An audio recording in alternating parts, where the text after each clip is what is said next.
السلام علیکم ورحمۃ اللہ وبرکاتہ۔ پیارے بچوں، آپ سب کو سیرہ کہانی میرے راہبر کے خوبصورت سفر میں خوش آمدید۔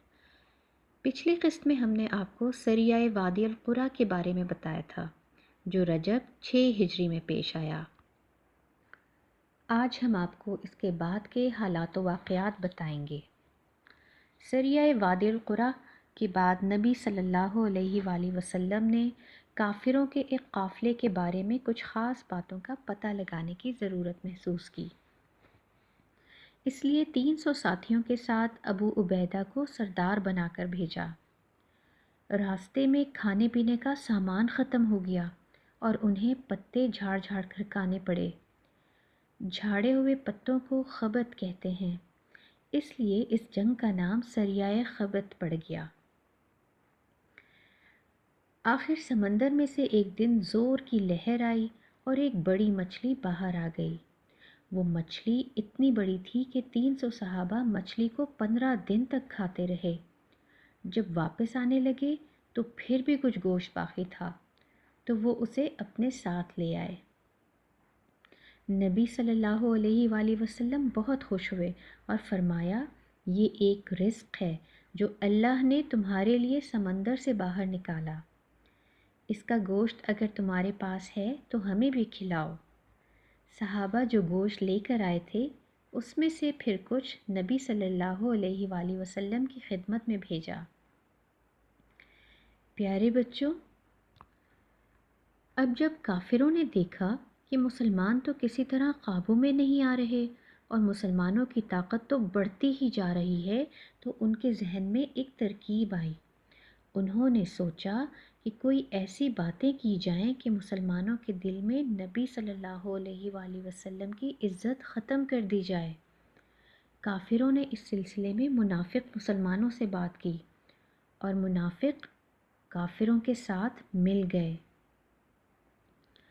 بات یہ تھی کہ نبی صلی اللہ علیہ وآلہ وسلم نے حضرت زید بن حارث کو اپنا بیٹا بنایا ہوا تھا۔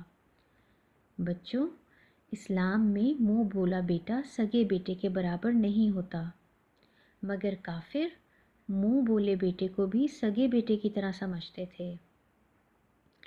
حضرت زید بن حارث نے اپنی بیوی کو چھوڑ دیا، یعنی ان سے تعلق ختم کر لیا، انہیں طلاق دے دی۔ تو نبی صلی اللہ علیہ وآلہ وسلم نے حضرت زید کی بیوی حضرت زینب رضی اللہ تعالی عنہ سے اللہ کے حکم سے شادی کر لی۔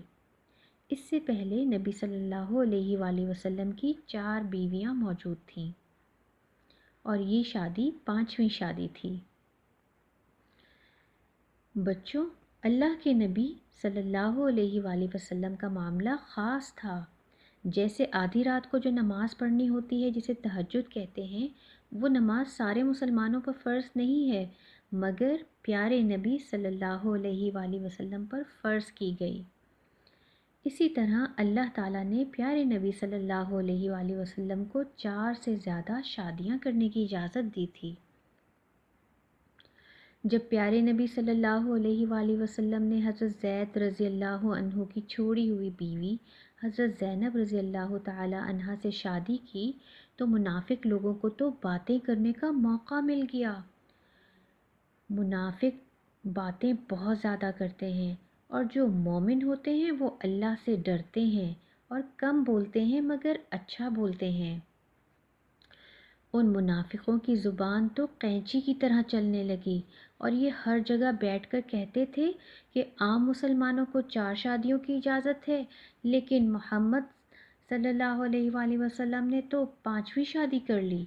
پھر کہتے تھے کہ اپنے بیٹے کی بیوی سے شادی کر کے تو بہت عجیب کام کیا، بہت بڑا گناہ ہی کر دیا۔ تو نبی صلی اللہ علیہ وآلہ وسلم ان باتوں پر صبر کرتے رہے، کیونکہ ان کو پتہ تھا کہ انہوں نے تو جو کچھ کیا ہے اللہ کے حکم سے کیا ہے۔ پھر اللہ تعالیٰ نے جب دیکھا کہ پیارے نبی صلی اللہ علیہ وآلہ وسلم کا دل دکھی ہے اور منافق باتیں کر کر کے آپ صلی اللہ علیہ وآلہ وسلم کو بہت پریشان کر رہے ہیں، تو قرآن میں اللہ تعالیٰ نے فرما دیا کہ اے نبی، اللہ سے ڈرو اور کافروں اور منافقوں سے نہ ڈرو، بے شک اللہ جاننے والا اور حکمت والا ہے۔ بچوں، اللہ تعالیٰ نے پیارے نبی صلی اللہ علیہ وآلہ وسلم کو حوصلہ دے دیا، اور آپ صلی اللہ علیہ وآلہ وسلم جانتے تھے کہ اللہ ان منافقین کو خود ہی دیکھ لیں گے، جیسا کہ اللہ نے قرآن میں فرمایا کہ وہ دیکھتے نہیں کہ ہر سال 1 یا 2 بار فتنے میں ڈال دیے جاتے ہیں، پھر نہ وہ توبہ کرتے ہیں نہ نصیحت پکڑتے ہیں۔ القرآن۔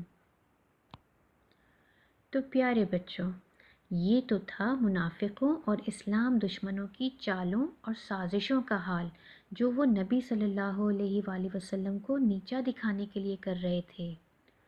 وہ بیوقوف لوگ یہ سمجھتے تھے کہ اس طرح سے اسلام کا زور توڑنے میں کامیاب ہو جائیں گے، لیکن اللہ تعالیٰ نے تو اس دین کے لیے فتح اور نصرت کا فیصلہ فرما دیا تھا۔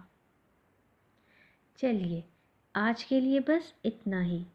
سیرہ کہانی کے مزید دلچسپ واقعات ہم جانیں گے میرے رہبر کی اگلی قسط میں۔